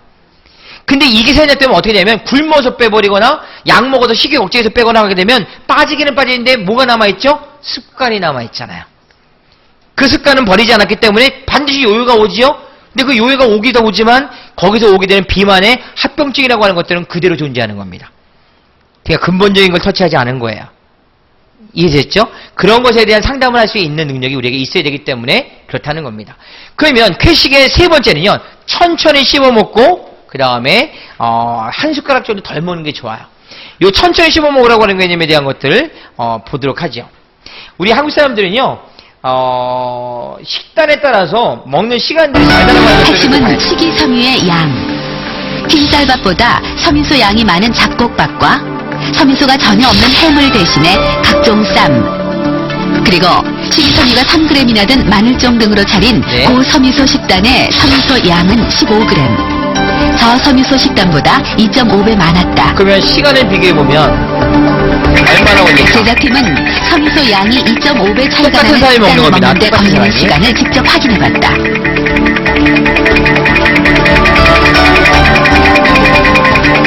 저섬유소 식단을 먹었을 때는 7분 만에 식사가 끝난 반면 고섬유소 식단의 경우 21분이 소요됐다. 3배나 긴 시간이다. 놀랍죠? 천천히 먹으라고 할 게 없이요. 요런 것들을 많이 먹으면 어쩔 수 없이 씹어야 돼. 안 씹으면 못 넘어가니까. 그런데 요런 분들의 특징이 뭔지 아십니까? 한 숟가락 먹은 다음에 다음 거를 집어들고 눈치 보면서 벌쓰면서 먹어요. 그러니까 어떻게 되죠? 먹고 1, 2, 3 꿀꺽 1, 2, 3 꿀꺽 계속 하는 거죠. 그렇기 때문에 이렇게 되어지게 되면 너무 급히 먹기 때문에 잘 씹지 않죠. 씹지 않으니까 음식물이 그대로 위로 들어가야 되죠. 그러니까 음식물을 다 분쇄하는 걸 위가 해야 되죠. 위가 할 일이 많아지죠. 근데 너무 빨리 먹다 보니까 아직 출출한 것 같죠. 그래서 좀 더 먹었죠. 먹었는데 숟가락 넣고 20분 지나니까 더부룩하고 덜 먹을 거리고 또 맨날 뒷북치죠. 여기가 뒷북형입니다. 왜 그러냐면 우리 위가 먹었다라고 하는 것을 인지하고 이제 숟가락 좀 놓으세요 주인님이라고 하는 연락을 하는 거는요. 우리 자동차에 있는 연료 게이지처럼 뭔가 눈금이 있어가지고 올라가는 게 아니에요. 우리가 먹은 음식이 소화 흡수되어지면서 혈중의 당을 일정하게 높이게 되면 이 시상하부라고 하는데 뒤쪽에 있는 중추신경 중에 좀 먹어라고 하는 섭취중추와 그만 드시죠라고 하는 포만감 중추라고 하는 부분들을 건드려줘야 돼요. 그러려면 최소 20분이 소요가 돼야 되는데 이렇게 먹으면 20분이 안 되기 때문에 포만감이라고 하는 게 이미 찼음에도 불구하고 느끼기에는 아직은 이른 거예요. 그러니까 더 먹게 되는 거고 더 먹었더니 양을 오버한 거죠.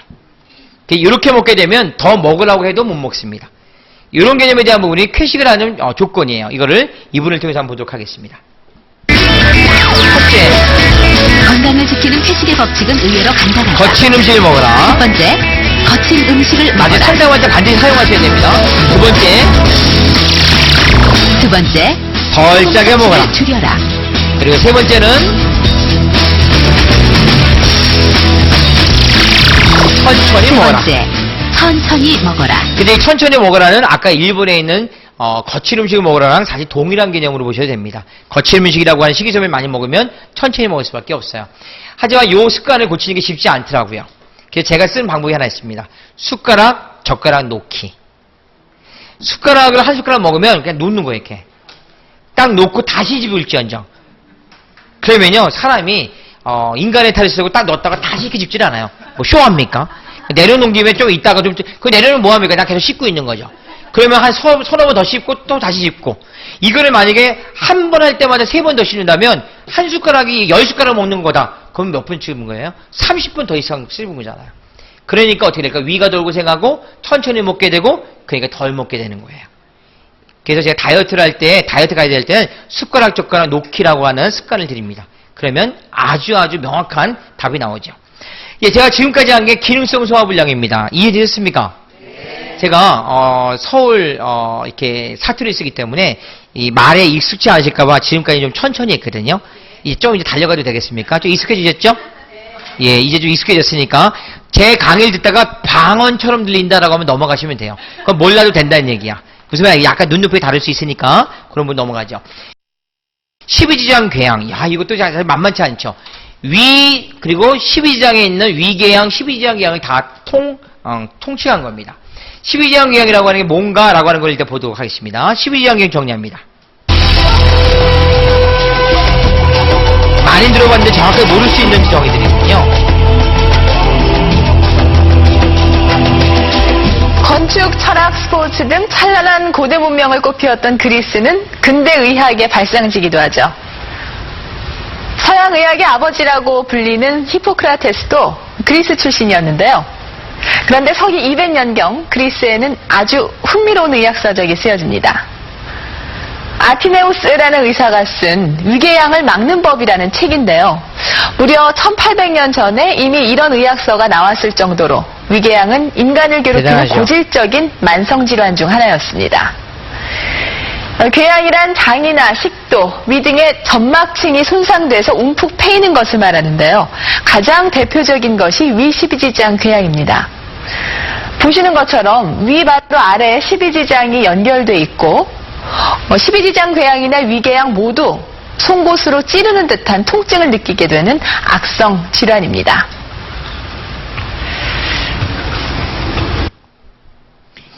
이 부분에 대한 것은 사실 겪어보지 않으면 잘 몰라요.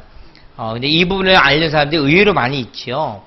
12지장 궤양에 관련된 부분에서 우리 한국 사람들은 절대로 피해갈 수 없습니다. 왜냐하면 한국인을 괴롭히는 대표적인 질환을 보니까 지난 2005년에 발표된 한국인 질병부담 보고서에 따르면 2위에 속하거든요. 가장 부담을 많이 느끼게 되는 질병 1위는 당뇨였고요. 두 번째가 위 12지장 궤양이었습니다. 하지만 이 당뇨는 요즘 뭐 만만치 않습니다. 이미 1000만 명 훨씬 넘었고요. 제가 보기에는 점점 더 많아질 가능성이 클 거라고 판단합니다. 왜냐면 우리 한국 사람들은 외국 사람 대비 당대사를 감당하는 인슐린을 만드는 베타세포가 30% 적습니다. 때문에 외국 사람들에 비해서 당대사를 감당할 수 있는 호르몬 인슐린을 만들 수 있는 공장의 능력이 70%밖에 안 돼요. 그럼 어떻게 되죠? 단 걸 먹으면 불리하겠네요. 근데 공교롭게도 우리나라 사람들은 탄수화물을 위주로 먹고 있어요. 밥빵, 밀가루니까. 그러니까 가장 혈당을 많이 높이는 주식을 먹고 있는데 그걸 만들 수 있는 능력은 적은 거라. 그러니까 설상가상이죠. 거기다가 살이 찌죠? 북부비만이라고 하는 개념은 인슐린 저항성을 가져오잖아요. 인슐린의 효율성을 떨어뜨린단 말이죠. 스트레스 엄청 받죠 또. 그러다 보니까 어떻게 됩니까? 스트레스 많이 받으면 또 췌장이 엄청나게 고생을 하거든요. 그래서 당뇨는 아주 피해갈 수 없는 고질적인 병이 될 거라고 저는 확실하게 보고 있고요. 하지만 위질환도 만만치 않은데 이게 우리나라 사람들을 가장 괴롭히는 부담스러워하는 대표 질환입니다. 때문에 이 부분을 막을 길이 없다는 거죠. 그러면 위궤양이라고 하는 개념에 대한 거는 말만 들어도 대충 아실 수 있으니까 얘가 어떠한 합병증, 협착, 천공, 복막염이라고 하는 거로 진도가 나갈 수 있어요. 이 천공이 되어지고 복막염이 되면 웬만하면 돌아가십니다. 그런 부분에 대한 것들을 한번 보도록 하죠. 위가 뚫렸대 이런 얘기 들어보신 적 있죠? 이게 바로 이겁니다.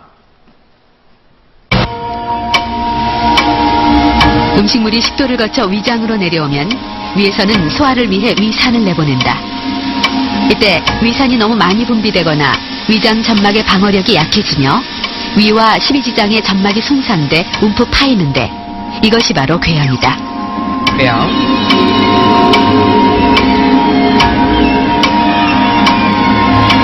궤양이 악화되면 여러 가지 합병증이 일어나는데 가장 흔한 것이 위출혈이다. 궤양 부위가 깊어져서 점막 아래의 혈관이 파열되는 것으로 이때 환자는 혈변이나 각혈 증상을 보이게 된다. 궤양이 악화돼서 일어나는 또 다른 합병증은 협착이다. 궤양이 생기고 치유되기를 반복하면 마치 혹처럼 부어오르는데 좁은 위와 십이지장의 연결 부위를 막아 소화 기능을 떨어뜨리고 구토를 일으키는 것이다.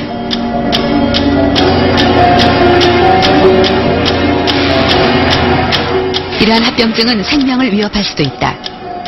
궤양이 깊어지면 천공, 즉 위벽에 구멍이 뚫리기도 하는데 이 구멍으로 위산이 빠져나가면 복막염이 생긴다.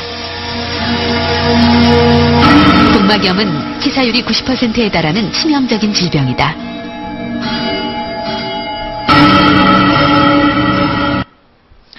치사율이라고 하는 개념에 대한 부분을 말씀하셨죠. 여기 왜 그러냐면 위에서 만약에 구멍이 뚫려서 나가면 위산이 나가잖아요. 위산은 강산입니다. 그러면 위에서는 위산을 견딜 수 있는 준비가 되어 있지만 이 다른 장기로 가게 되면 다 녹아져 버리는 거예요. 녹아지면 뭐 방법이 없잖아요. 요즘 혹시 골든타임이라고 하는 드라마를 대답하지 마세요. 예, 그러니까 제가 말은 하는 겁니까? 그때 그게 뭐죠? 라고 하는 이런 느낌이 있어야지만 오늘 대화가 되는 거예요.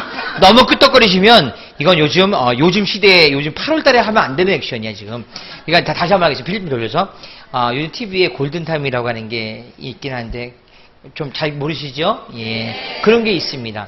골든타임이 뭐냐면 위급한 상황에 처해 있을 때 그 1시간이라고 하는 그 시간에 생명이 왔다 갔다 한다는 거예요. 그래서 그 시간을 우리가 뭐 황금의 시간, 그 시간에 응급조치를 하면 정말 살고요. 못하면 살아도 참 문제인 거예요. 그걸 말하는데 거기에 보면 요즘 막 얘기하다가 보면 췌장 얘기가 막 나오고 그래요. 저 원래 그런 거 좋아하거든요. 췌장이 막 이렇게 하면 췌장 액이 쏟아지잖아요. 그러면 얘는 그냥 무지 커집니다. 다 녹아버려요. 그래가지고 이 췌장에 대한 수술은 정말 난이도가 있는 수술이라고 그래요. 우리 스티브 잡스 아시죠? 그분이 원래 췌장암이었죠. 하여튼 뭐 처음에는 살았다가 10년 더 버텨다가 돌아가셨는데 하여튼 요게 그런 개념입니다. 요게 보통 술 많이 먹고 스트레스 많이 받고 담배 피면 요게 그렇게 돼버려요. 그러니까 스트레스 엄청 받았는데 술 한 번 먹으면서 담배 빨았다? 그럼 이렇게 되는 거예요. 그러다가 이 구멍 나가가지고 병원 가서 대수술 받아가지고 위를 어떻게 뭐 이런 얘기 못 들어보셨어요? 그런 분들이 제법 있어요. 그게 바로 여기에 있는 겁니다. 근데 시작은 뭐라고요? 궤양입니다. 요 궤양은 또 짜게 먹은 거. 뭐 이런 것들이랑 또 헬리코박터균이랑 다 무관할 수가 없는 거죠. 위12년 궤양의 자각 증세를 한번 볼게요. 이런 것들을 느끼시면 그쪽인 거예요. 위 십이지장 궤양의 합병증엔 크게 두 가지 자각 증상이 있다. 먼저 식사 후 신물이 넘어오거나 구토 증세가 자주 일어나면 협착을 의심해 볼 필요가 있다. 또한 배변이나 구토를 할 때 흑갈색 혈흔이 발견되면 위출혈이 일어났을 가능성이 높으므로 즉시 응급치료를 받아야 한다. 대개는 뭐 참을 수 있을 정도의 통증입니다. 그래서 너무 쓰리다. 그래서 뭘 좀 먹었으면 좋겠다. 입에 침이 식물 침이 보이고 또 무엇을 먹으면은 좀 가라앉고 하는 그런 정도의 통증인데요. 만일 아주 급격한 또 아주 격심한 통증이 생기면은 단순한 궤양보다는 천공이나 출혈 이런 합병증이 같이 동반되는 경우가 많습니다. 그렇다면 일반적인 궤양의 증상은 어떤 잘 것일까? 보십시오. 첫 번째, 소수점 증상과 함께 가슴뼈 아래 부분인 명치의 통증이 계속되면 명치 위 통증. 12지장 궤양일 가능성이 높다. 거기가 막 시리고 아프고 혹지름 같은 거 있죠. 반대로. 다음, 그 중에서도 위궤양은 대개 식후 한두 시간 사이에 통증이 느껴지고 12지장 궤양은 공복이나 한밤중에 아픈 경우가 많다. 왜 그러냐면 위는 12장보다는 앞부분에 있잖아요. 그러니까 밥 먹은 다음에 한두 시간 뒤면 위에 아직 머물러 있을 때야. 근데 공복이거나 주무실 때는 밥 먹은 다음에 대여섯 시간 이상 지난 거잖아요. 그러니까 위에서 12장은 패스가 된 거죠. 그렇기 때문에 궤양이 있을 때 그쪽이 쪼물락거리면서 아픈 거야. 쓸리고. 그러니까 시간의 차이가 있는 건 그런 이유인 거고요. 일단 그런 증세가 있다는 것. 원인들 한번 보겠습니다. 12장의 원인이라고 하는 개념에 대한 것이 딱 나왔네요. 헬리코박터균. 그쵸? 그리고 얘가 12장 궤양과 무슨 관계가 있을까요? 라고 하는 개념에 대한 부분들을 보도록 하겠습니다. 사람의 위는 강력한 위산 때문에 그 어떤 세균도 살아남을 수 없다. 그런데 근데 그 안에서 유일하게 서식하고 있는 얘는 세균이 예외예요. 바로 헬리코박터 파이로리균이다.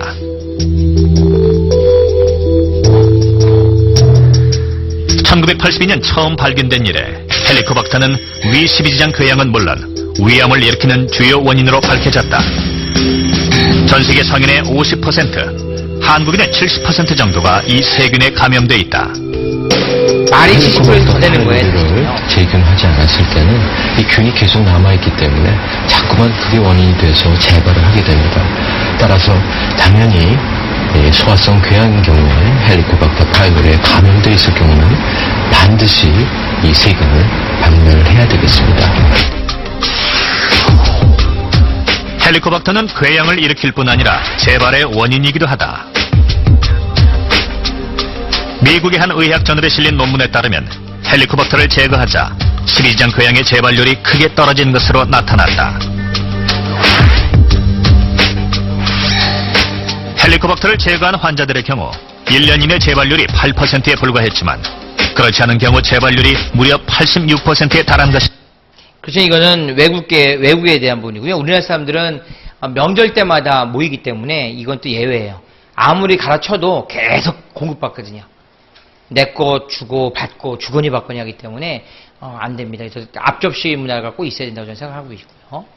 헬리코박터균에 의해서 위12지장 궤양이 발생되어지는 기전이라고 하는 건 뭐냐면 그 과정들, 프로세스를 보여주는 거예요. 그거 한번 보시도록 하죠. 이거 잘 알아놔야 됩니다. 그렇다면 헬리코박터는 어떻게 위질환을 일으키는 것일까? 위벽은 보호막 역할을 하는 점액질로 덮여 있다. 점액 박터균이죠. 헬리코박터는 이 점액질을 뚫고 위벽에 달라붙어 서식하는데 이 상태가 장기화되면 유해물질이 만들어지면서 염증이 생긴다. 염증이 생기면 위의 상피세포가 이상 증식하게 되고 이로 인해 정상적인 위벽세포가 수축하면서 위점막이 가진 보호 기능이 상실된다. 궤양이 일어나는 것도 그 때문이다. 근데 얘가 짠 곳에서는 더 천국이라고 하는 개념은 아까 말씀드린 훑어버리는 것 때문에 그렇다는 거 다시 한번 말씀드리고요. 헬리코박터균의 이 제균제는 항생제 꼭 먹어야 되는가라고 되어 있는데 이거는 뭐 먹어서 없앨 수 있지만 비타민 C 있죠. 중국의 경우에 보면은 비타민 C로 위염, 위궤양은 고친다라고 하는 논문이 많습니다. 비타민 C는 또 아주 그 천연의 소염 진통 효과가 있거든요. 얘네들이 그런 부분들에 대한 것들을 아주 확실하게 하기 때문에 근데 그 속이 너무 쓰린 분들은 그거 먹으면 너무 쓰려라고 하는 분들이 있는데 그래가지고 잘못되진 않아요. 천연 비타민 C를 먹어서 잘못되진 않아요. 절대로. 그럴 일은 그거보다는 짜게 먹는 게 더 문제지 설렁탕 하나 먹는 게 훨씬 더 문제죠. 설렁탕을 먹으면 그건 진짜 소금물이거든요. 나중에 설렁탕 드실 때 있죠. 만약에 그거를 뜨거울 때 먹을 때랑 찰 때 먹을 때 보면 찰 때는 못 먹습니다. 뜨거울 때에는 싱거워가지고 막 넣잖아요, 양념이요. 근데 그거는 뜨거우면 입에서는 통각을 느끼기 때문에 통증이라 해서 짠 걸 못 느끼는 거예요. 짠 거는 미각이에요. 근데 뜨겁다는 통각이 통증이에요. 그러니까 후 불면서 막 뜨거우니까 못 먹는데 그러니까 미각을 느낄 여력이 없는 거야. 그러다 보니까 어떻게 돼요? 훨씬 더 자극적이 되니까 소금을 많이 넣고 양념하는데 이미 데서 나온 거예요, 벌써. 그냥 먹어도 되는데 더 넣었죠. 그걸 만약에 차게 해가지고 먹으면 완전 소금물입니다. 못 먹습니다. 그런 개념들에 대한 걸 생각한다면 뭐 당연히 비타민C가 훨씬 낫겠죠. 근데 스트레스라고 하는 것과 위12장궤양은 아주 기가 막힌 관계성이 있어요. 아까 기능성 소화불량이 첫 번째 원인이 뭐라고요? 스트레스. 기억나시죠? 벌써 잊어버리셨습니까? 스트레스. 이 스트레스라고 하는 개념에 대한 분이 아까 위의 기능성에 대한 걸 저하시키지만 위12장궤양에도 얘가 만만치 않더라라는 겁니다. 그렇다면 스트레스와 위12지장 궤양 사이엔 어떤 관계가 있을까? 1995년에 발생한 일본의 한신 대지진. 진도 7.2의 강진으로 6천여 명이 사망했고 저런 게 한번 120조 원 규모의 피해가 발생했다. 3년 후 미국 소화기병학 저널에는 한신 대지진 이후 위궤양 환자의 증가에 대한 흥미로운 논문이 실렸다. 지진으로 인한 스트레스가 출혈성 위궤양을 일으키거나 악화시켰다는 내용이다. 이 생존에 관련된 스트레스예요.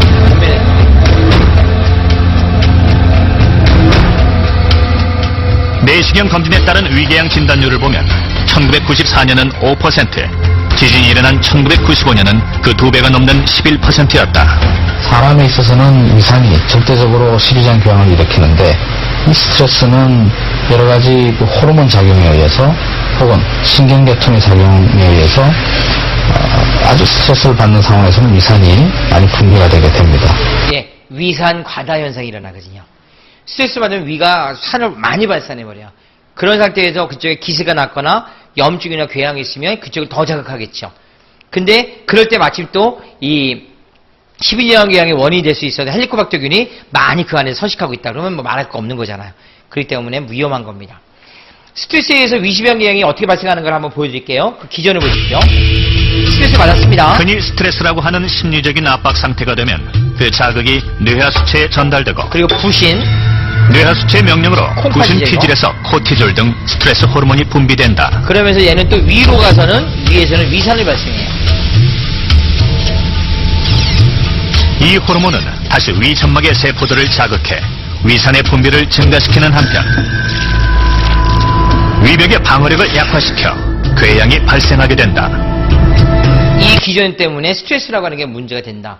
하지만 위12장궤양의 또 하나의 원인이 있어요. 스트레스 다음으로 약입니다. 우리가 예전에 보면 약 조금 먹다가 보면 나중에 한 주먹 먹는 거 있죠. 약이 점점 많아진다고 그러죠? 왜 그럴까?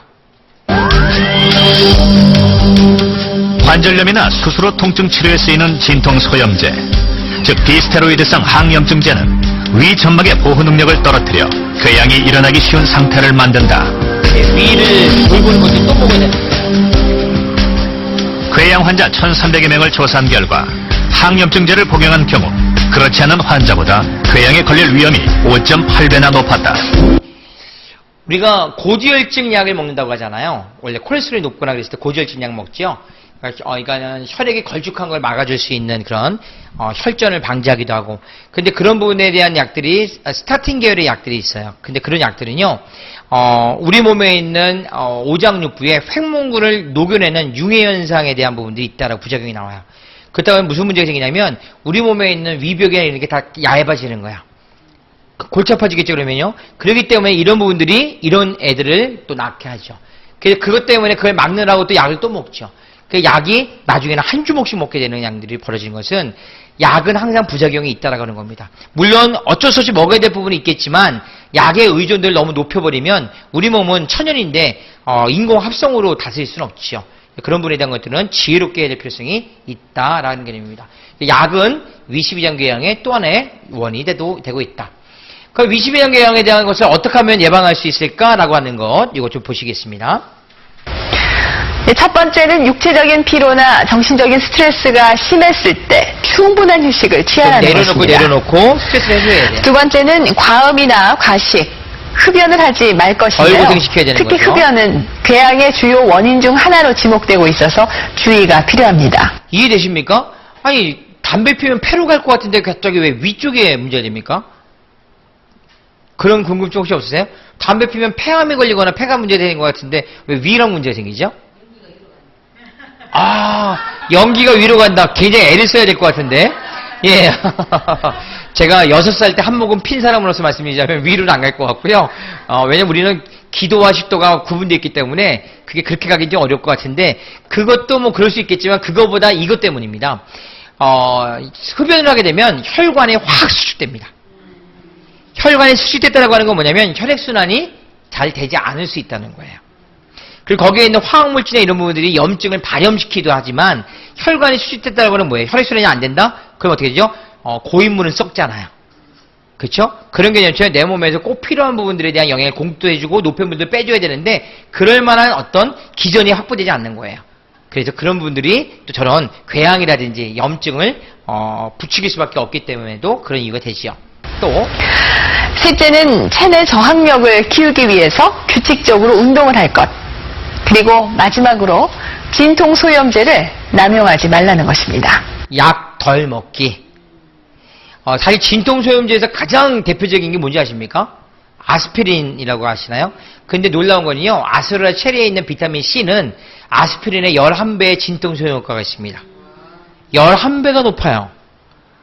너무 대단하죠? 이럴 때는, 대단할 때는요, 이렇게, 스무스하게 넘어가는 거는 예의가 아니야. 제가 다시 한번 할 때는, 이렇게 놀라는 분들 한번 연습해봐요. 시작. 왜 되죠? 요걸 하는 겁니다. 다시 한번 합니다. 아스피린의 11배가 높습니다. 예. 아주 분위기 좋잖아요. 이런 좋은 분위기를 왜 놓치고 가시려고 그래요? 그러니까는 약을 먹어서 위쪽에 궤양 쪽에 문제가 생기게 하려냐?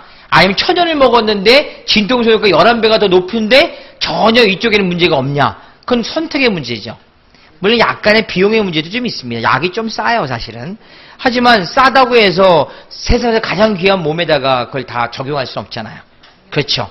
그런 개념이 있다라는 겁니다. 이제 우리가 위 12장 궤양이 있으면 좀 할 말이 있죠? 스트레스는 좀 내려놓을 것이고, 그 다음에 약은 좀 덜 먹을 것이고, 흡연하고 있으면 금연을 좀 하도록 노력할 것이고, 뭐 이런 것들이 되겠죠. 예, 그래서 위에 대한 내용들 얘기하고 있습니다. 이제 점점 가고 있습니다. 이제 마지막 위암입니다. 요것만 하고 좀 쉴 거예요. 괜찮아요? 힘드시나요? 오늘 분위기가 좋은데요? 눈동자 다 살아있어요. 대전이 물이 좋아, 보니까. 유성온천이 좋은가 봐. 예. 위암이라고 하는 개념에 대한 부분은 좀 전에 말씀드렸던 기능성 소화불량이나 아니면 위염, 위궤양이라고 하는 개념과 좀 차원이 좀 다르다고 느끼실지 모르지만 사실은 걔네들을 방치하면 얘가 오는 거거든요. 그렇기 때문에 다 형제지간인 거죠. 어떻게 보면. 근데 위암이라고 하는 개념은 좀 암하면 무섭잖아요. 그래서 좀 더 집중하지만 위암을 걱정하기 이전에 아까 말씀드렸던 것들을 다스리기 시작하면 위암을 갈 일이 없어요. 그렇죠? 그렇기 때문에 그런 부분을 생각하시면 너무 부담을 느끼지 않으셨으면 좋겠어요. 위라고 하는 것은 예민한 밥통이다라고 이제 말씀드릴 수 있겠네요. 장이 편안해야 오래 산다. 오늘은 그 세 번째 시간인데요. 위에 대한 얘기를 해보려고 합니다. 위는 우리말로 밥통입니다. 흔히 앞뒤가 꽉 막힌 사람, 둔한 사람을 두고 밥통에 비유하곤 하죠. 그런데 사실 위는 그렇게 둔한 기관이 아닙니다. 스트레스를 받을 때 한두 번쯤 체한 경험이 있으시죠? 위는 감정 영향을 그대로 받는 아주 예민한 장기라는 표시입니다. 그래서인지 위염, 위궤양은 우리나라 10대 만성질환 중 하나고 위암 발생률도 좀 높은 편입니다. 2001년 국립암센터에서 조사한 우리나라 4대 암을 한번 살펴볼까요? 지금은 더 심해졌는데 4위는 해보세요. 최근 10년간 우리나라에서 100% 이상 증가한 암입니다. 바로 대장암인데요. 전체 암 환자의 10%를 조금 넘습니다. B형 간염이 원인이 되는 간암입니다. 이 대장암보다 조금 높은 11.8%입니다. 그 다음에 폐암입니다. 다음은 폐암인데요. 85% 이상이 흡연 때문입니다. 11.9%입니다. 얘네들보다 더블로 더 많습니다. 위암입니다. 20%대입니다. 우리나라에서 가장 많은 암이 바로 이 위암입니다. 과연 위암은 얼마나 많을까요? 비교가 안 돼요. 네, 위암의 비율이 다른 암에 비해서 월등히 높군요. 죄송합니다. 여기 그 대장암이라고 하는 거는 계속 늘어나고 있어요. 대장암이라고 하는 개념에 대한 부분이 늘어났다는 증거는 대항병원, 문항병원, 항사랑병원, 외항병원 이거 다 무슨 병인지 아시죠? 이게 다 대장과 관련되는 병원이잖아요. 그쵸? 치질도 물론 당연히 그 안에 포함되겠지만 이거 서구화된 식생활 습관 때문에 생긴 병이죠. 얘는 점점 늘어나고 있습니다. 사실은 습관이라고 하는 것과 식생활이라고 하는 것 때문에 그런데요.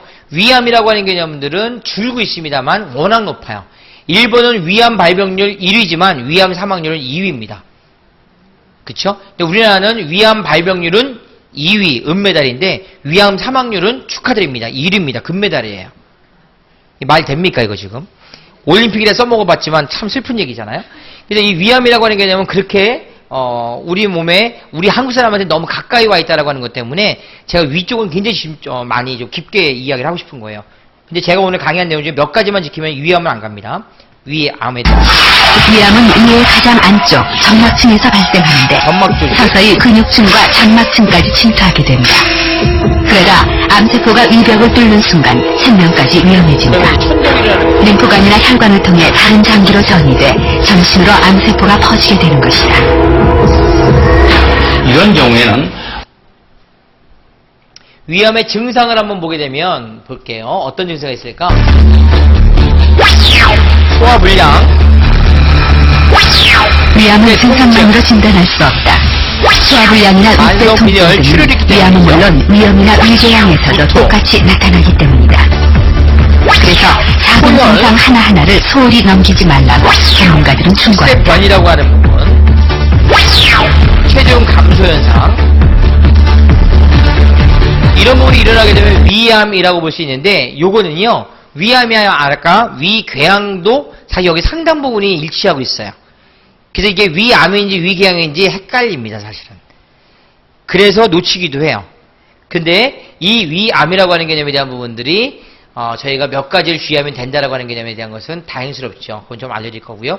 상복부의 통증과 구토 뭐 이런 것도 있다라고 말씀드렸습니다. 근데 여기서 만약에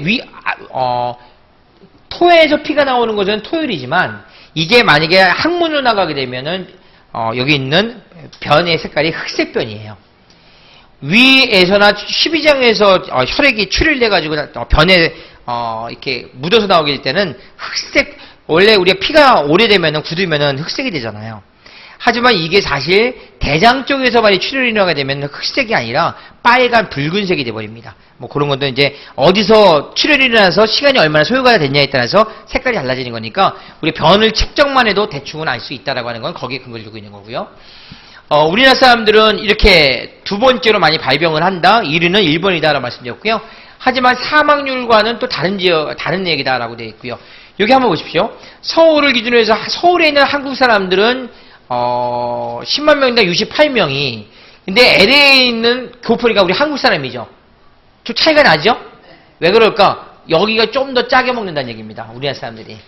그쵸? 위는 그래요. 그 대장암은 좀 달라요, 또 사실은. 하여튼 그렇다는 거 하는 거. 그래서 우리가 조금만 우리한테 가장 취약한 거를 조금만 줄여나가면 가능할 수 있다라는 얘기 나오죠. 뭐 아까 1위라고 하는 얘기는 말씀드렸고 계속 늘어납니다. 한 해에 12,000명이 우리나라에서 위암으로 사망하십니다. 적은 게 아닙니다, 생각보다. 이때 이런 부분에 대한 것들을 만만해 보시면 안 됩니다. 위암은 조기에 발견하는 게 중요하다라고 하는 건 당연하죠. 이런 개념에 대한 증거가 뭐냐면 1번이에요. 1번은 발병률은 1위지만 이 사망률에 대한 부분은 우리나라보다 훨씬 적거든요. 그거 왜 그러냐면 그 버스에다가 그냥 그 엑스레이 촬영기를 딱 장착하고요. 동네마다 다니면서 다 찍어버려요. 그러니까 우리 도의사는 배만 내밀면 돼. 그러니까 어떻게 될까요? 그걸 할 수 있잖아요. 찾아가는 건 힘들지만 찾아온 거 가는 건 괜찮잖아요. 덜 부담스럽잖아요. 그러니까 조기 발견이 좀 쉬웠던 거예요. 워낙 많으니까 구여지책으로 했는데 그게 성공을 한 거죠. 혹시 동네에 그런 버스 오나요? 안 오시죠? 예, 그래서 우리가 이제 금메달 딴 거예요. 위암의 완치율이에요.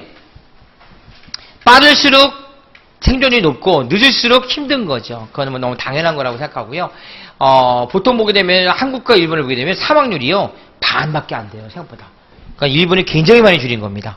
그래서 상당히 이 부분에 대해서는 좀 많이 우리도 따라 좀 이제 배워야 될 것 같다는 생각이 좀 들고요. 이제 소금에 대한 것과 위암을 볼게요. 짜게 먹는 것이 또 나와요. 짜게 먹으면 위궤양, 위염, 또 헬리코박터는 다 문제인데 위암과의 상관관계도 만만치 않아요. 여기 보시게 되면은 한국, 중국, 일본은 소금 섭취량이 서구에 비해서 2배가 높다. 그래서 위암 발병이 높다. 과다한 소금 때문이다. 그래서 후는 세계보건기구는 좀 덜 먹어. 5g만 먹어. 근데 우리는 보통 최소한 20g 이상 먹는다. 1년에 7에서 8kg을 먹는다고 합니다. 근데 이게 녹아 들어갔기 때문에 모를 뿐이에요. 그래서 이거를 정말 주의하셔야 됩니다. 그래서 가능하면 국찌개는 건더기 위주로 먹어야 됩니다. 그리고 국물을 먹지 않고, 그리고 만약에 이렇게 조미료 할 때는 드레싱 뿌리는 것보다는 찍어 먹고 꼭 지키시기 바랍니다. 이러면 됩니다. 그리고 천일염을 먹어야 되고요. 미네랄 소금을. 천일염을 먹어야 되는 이유가 뭔지 아십니까? 우리가 만약에 100g의 소금을 먹으면 정제염이라고 하는 걸 먹게 되면 99.9g이 몽땅 다 소금이에요. 염화나트륨이에요. 하지만 우리가 미네랄 소금이라고 하는 천일염을 먹으면 80에서 70g 정도만 100g 기준으로 소금이고요. 나머지 20-30g은 미네랄입니다. 그러니까 어떻게 될까요? 똑같이 짜게 먹은 거 갖고 한 스푼 놓지만 그러나 사실은 20-30을 덜 먹은 거죠. 근데 여기서 끝나는 게 아니에요. 더 중요한 건 거기에 있는 천일염에 있는 함께 들어간 그 미네랄 성분이 그 염화나트륨의 나트륨과 화학적인 결합을 해서 몸 바깥으로 나가는 경로를 확보합니다. 그러니까 얘가 덜 먹기 덜 먹지만 내 몸에 들어간 나트륨을 바깥으로 배출할 수 있는 경로도 확보해 주는 거예요. 그러니까 당연히 좋아지죠. 이해됐죠? 아까 나트륨을 내보내지 못하니까 아까 혈압이 높아졌다고 했잖아요. 그래서 천일염이라고 하는 부분이 그래서 좋은 겁니다. 위암의 가장 대표적인 발암물질은 니트로소아민이라고 합니다. 니트로소아민이 위암을 일으키는 발암물질인데 얘는 소금이랑 또 관련이 있어요. 보도록 하죠. 아질산염이라고 하는 부분과 연결됩니다. 이렇게 섭취한 많은 양의 소금은 우리 몸에 어떤 영향을 줄까? 소금의 일부는 몸 안에서 아질산염으로 바뀌면서 위벽에 상처를 낸다. 아까 상처 기억나십니까? 뱀장어 잡는 거. 기억하세요? 그냥 뱀장어 하면 딱 기억나잖아요. 그렇죠? 짜게 먹었으니까. 그 상처가 났다는 건 위벽의 점막 조직을 훑어버린 거예요. 그러니까 이때 아질산염이 음식물의 단백질과 섞이면서 강력한 발암물질 니트로소아민이 되어 암을 유발한다. 여기서 단백질이라는 표현을 썼는데 사실 육류에 들어있는 육류 단백질에 단백질이 분해되면서 생기는 것 중에 하나가 아민이라고 하는 형상이 이게 나와요. 아민. 이 아민과 아질산염이라고 하는 부분이 같이 결합하면 니트로소아민이 되는 거예요. 단백질 대사 과정에서 나오는 아민 그리고 소금의 일종인 아질산염이 딱 결합을 하면 니트로소아민이라고 하는 게 나오는데 얘가 여기 있는 여기를 훑어버렸잖아요. 여기에 딱 침착돼 버리면 이제 위암이 슬슬 발동하는 겁니다. 그러면 위암 환자들이 정말 짜게 먹기 때문일까라고 하는 걸 한번 검증해 봤는데요. 정상인 사람들은 염분 농도가 0.1, 0.3 정도 되면 이렇게 좋다라고 느낀대요. 근데 위암 환자분들을 보니까 보통 그게 0.7, 0.9니까 보통 사람의 3배 정도는 짜야지만 먹을만 하네라고 느낀다는 거예요. 이게 뭐예요? 이분들이 그만큼 짠 것에 익숙하다는 거예요. 그렇죠? 그러니까 짜게만 먹지 않아도 위암으로부터는 조금은 벗어날 수 있는 거예요. 그러니까 이걸 하나씩 배워나가셔야 되는 겁니다. 우리 가족 중에 위암 환자가 있거나 암 환자들이 있다라고 하는데 우리가 좀 짜게 먹는다라고 하면 주의하셔야 돼요. 주의하셔야 됩니다. 이런 부분에 제가 많은 분들을 건강 상담하지만 죄송합니다. 이거 뭐 다른 건 없어요. 전라도 분들이 짜게 먹는 경향이 좀 있어요. 원래요. 진짜 좀 짜긴 짜시더라고요. 근데 그분들 좀 위험해요. 조금 몸이 안 좋을 수 있어요. 그래서 그럴 때에는 정말 덜 짜게 드셔야 됩니다. 젓갈육 기가 막히거든요. 젓갈육가 가장 문제가 되는 거예요. 얼마나 짜게 먹는가를 한번 봤으니까 우리들의 삶인데 한번 보세요. 이거 한번 보십시오. 40대 평범한 직장인 이상진 씨의 하루 식단을 통해 우리가 섭취하는 소금량을 알아봤다. 아침 식사로는 북엇국과 몇 가지 반찬이 올랐다. 특별히 짠 음식은 없어 보인다. 근데 다 소금이에요. 과연 이 음식들 속에는 소금이 얼마나 들어있을까? 음식들을 분쇄해 액체로 만든 다음 염도계로 소금의 양을 측정했다. 실험 결과 아침 한 끼로 섭취한 소금은 총 6.7g, 그중 북어국의 국물로 섭취한 소금이 3.5g이나 됐다. 한 끼에 거의 4g인데, 근데 실질적으로는 보게 되면은 북어국 하나만 안 먹었어도 총 이게 벌써 세계보건기가 얘기한 건 더 먹었잖아요. 근데 요것만 안 먹어도 반타작은 끝났잖아요. 그렇죠? 그때 국물이 문제인 거예요. 다른 반찬보다 국과 찌개를 먹는 소금이 가장 많은 셈이다. 국밥에 김치를 곁들인 점심 식사는 어떨까? 점심은요? 김치, 멸치볶음, 물김치 같은 반찬으로 3.2g, 그리고 우거지국 하나로 4g의 소금을 섭취했다. 예. 저녁으로 가면 더 심각해지거든요. 전골과 북어구이 등으로 푸짐하게 먹은 저녁 식사에서는 버섯볶음이 0.5g, 샐러드와 김치가 0.8g, 쌈장 1g, 북어구이 2.5g, 그리고 두부 전골이 4.4g으로 가장 많았다. 총 섭취량은 10.2g으로 반찬 가짓수가 많을수록 그만큼 소금 섭취량도 많아지는 것을 알 수 있다. 근데 이게 결국에는 외식이잖아요. 외식을 많이 하면 그렇게 된다라고 하는 것도 당연한 거예요. 근데 왜 짠맛을, 그럼 이렇게 짜면 분명히 느낄만 하지 않을까요? 근데 왜 못 느낄까? 라고 하는 게 너무 이유가 있더라. 우리가 먹는 탕이나 찌개는 굉장히 짜요. 근데 그거를 그렇게 짜게 못 느끼거든요. 그 이유는 두 가지입니다. 그 안에 양념이 많이 들어가 있으면은, 헷갈리는 거예요. 예를 들어 후추라든지 고추라든지 뭐 다른 양이 많이 있으면 우리가 덜 짜게 느껴지고, 두 번째는 온도거든요. 온도가 차가울수록 더 짜게 느끼고, 대개는 이제 찌개나 탕은 뜨겁잖아요. 뜨거우면은 같은 짠 것 맛을 갖다가 훨씬 덜 느끼게 돼 있어요. 그래서 이제 사실은 짜게 못 느끼면서 먹는다는 거죠. 잘 보세요. 혀입니다. 미르입니다. 구강 내에 있는 미각신경과 일반신경은 혀뿐만 아니라 입안 전체에 골고루 분포하는데 맛을 느끼는 미각신경보다 온도나 통증을 느끼는 일반신경이 훨씬 더 많다. 국의 뜨겁고 매운 맛은 통증으로 인식된다. 따라서 통증 자극이 강해져 자연히 맛을 느끼는 미각신경이 둔화되는 것이다. 그렇기 때문에 뜨겁게 먹을 때는 헷갈린다는 거예요. 근데 국찌개가 대부분 뜨겁잖아요. 그러니까 또 문제 생기는 거예요. 그래서 이런 분들을 잘 보셔야 됩니다. 예, 이제 거의 끝나갔어요. 이제 제가 좀 이것만 하면 될 것 같은데, 이제 위암의 가장 큰 보병이 탄 고기예요. 이것 때문에 대부분 또 문제 생기게 되는데, 이 고기를, 탄 고기를 또 쌈장 같은 데다가 짜게 해서 먹어버리면 그때 또 환상적인 거야. 그러니까 거기다 만약에 소주를 먹으면 담배 한 대 폈다? 그 끝난 거야. 그렇기 때문에 그런 것들이 이제 다 들어가는 거예요. 벤조필렌이라고 하는 겁니다. 이거 한번 보도록 하죠. 예. 고기를 요리하는 방법 중에 한국인이 가장 선호한다는 숯불구이.